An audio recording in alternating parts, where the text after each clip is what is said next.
Friends, welcome back to Aunt Debbie's Boutique. Today we're going to look at two quilts that I finally got back from the long arm quilter. She had them well over 6 months, I think around 8 months if I'm not mistaken, and she was just really backed up. But I have to say she did a really good job, so I'm just happy to have them. The first one we're going to look at is what I called the star quilt. And I did a series of videos on this, breaking it down into bite-sized pieces. And I'll link that series below. On this one, I chose a swirly pattern for the quilting pattern with a cream thread. You can see on a close-up, see the close-up on one of the stars here. Then we'll back off a bit and you can see a bigger picture of it with a little bit of the background and how the quilting looks on that. Then we'll go to a really close-up picture so you can see the detail of the design. Okay, then right here are some pictures of the whole quilt, just laid out flat. It's another one. And then here it is on a queen size bed. I can't remember the size of either one of these quilts I'm going to show you today, but you can kind of judge by the way it's laying on a queen size bed. And here's a picture of the backing. It was a burgundy, and the quilting shows up so beautifully on it. I'm really pleased with the pattern that I chose. Okay, one last look at the whole quilt on the bed. Now let's move on to the second quilt, which was a stained glass quilt. And again, I will link this in the description box below. It was all done in one video.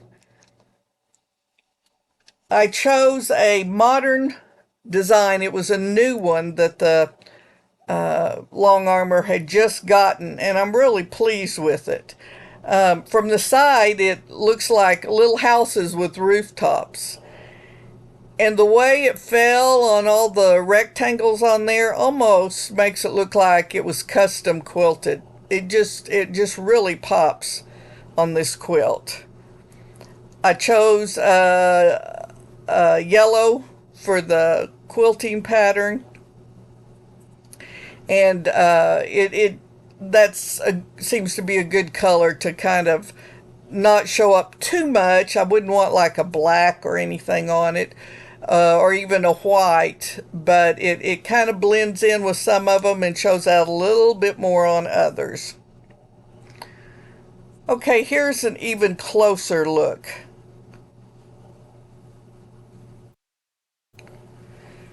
Now let's look at the back, and it was a peacock feather fabric, and it's a little busy for me now that I look at it, but it sure seemed like a good idea at the time because it had the same colors in it that was on the front, but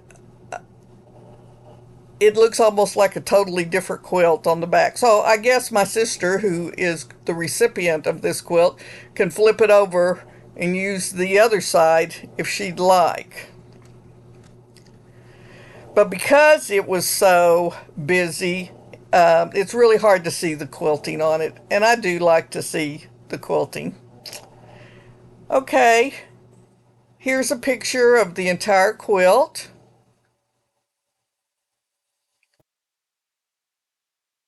Most of the quilt. And here is another picture, backed off just a little bit more, of the entire quilt.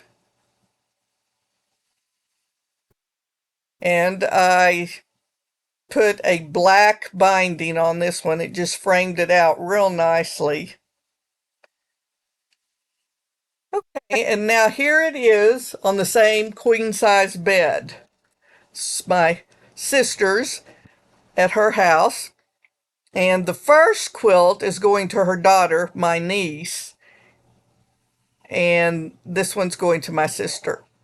Now I have been gifted a Gracie quilting frame so that I can try to quilt some of these myself, and I am going to attempt that because it just takes so long to get them back from the Longarmer, plus the expense. They were about $200 a piece to be quilted. I can't remember the exact amount, but I do know that prices have gone up around here like they have on everything else, and that it costs 3 cents a square inch now in Midland, Texas to get anything quilted.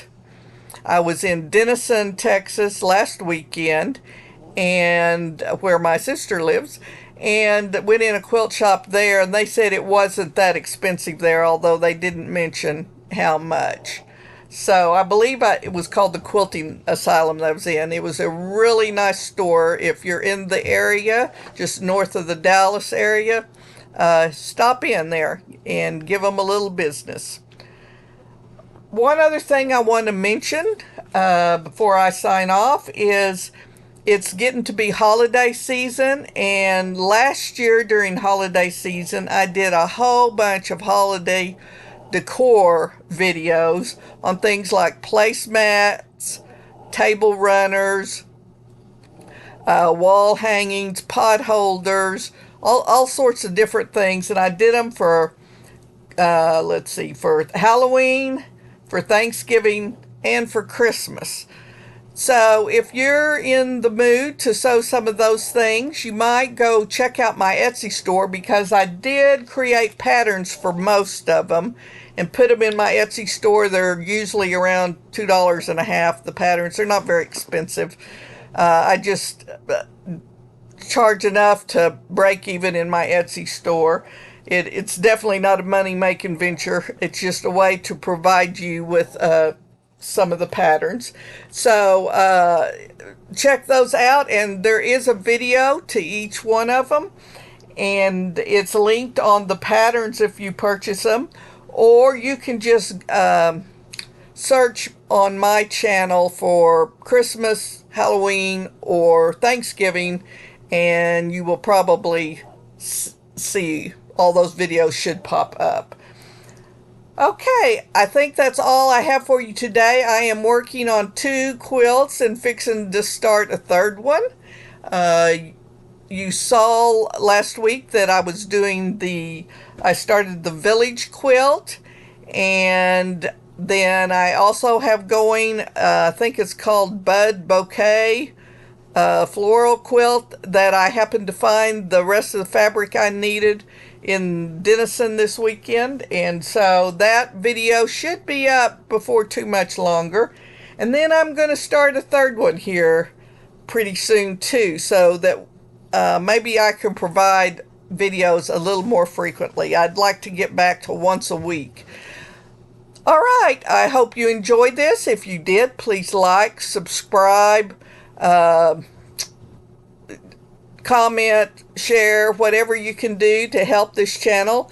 And if you would, please turn on the notifications, because I have found that the sooner people start watching my videos, the better they do. So as soon as you get a notification, if you could turn it on, that just helps me a great deal. Okay, thank you, and we'll see you next week. Remember, whatever you do, do it to the glory of the Lord.